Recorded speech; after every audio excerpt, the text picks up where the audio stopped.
You've felt it before. Late at night, in a dim room, a stranger tells you something they'd never say in daylight, and somehow you tell them something back. But the real answer isn't about mood. It's about what darkness quietly does to your brain.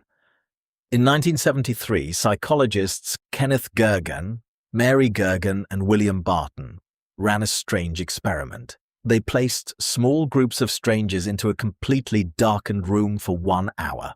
No lights, no faces visible at all. In a separate group, strangers sat together in a normally lit room instead.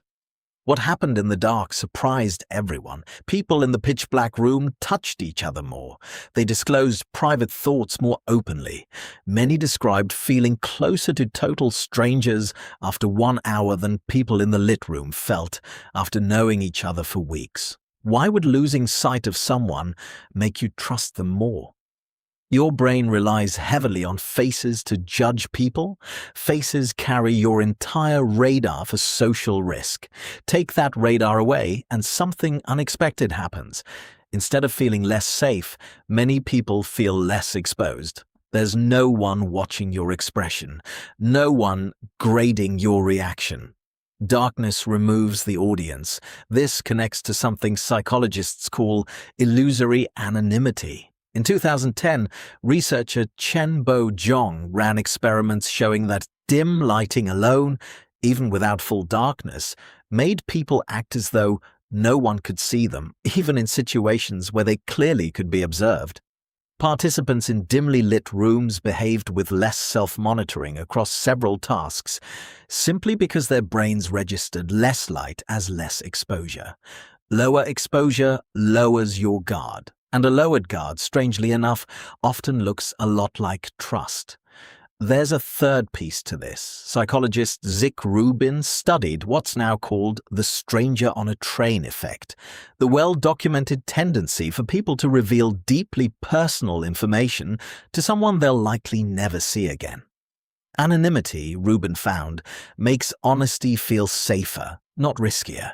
Without a lasting reputation on the line, people relax the careful filtering they'd normally apply. Now put all three pieces together.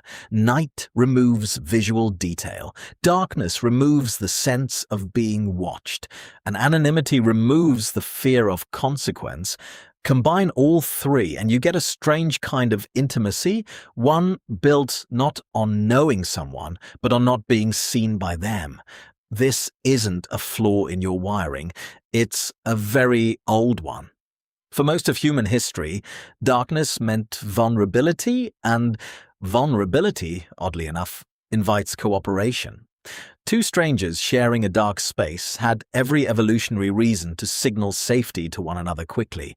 Since neither could rely on watching the other's face for warning signs, trust wasn't a luxury in the dark. It was a shortcut. So the next time a late-night conversation with someone new feels easier than it should, remember what's actually happening. You haven't let your guard down by accident. Darkness quietly took the audience away, and without it, the truest, most unguarded version of you finally had room to speak.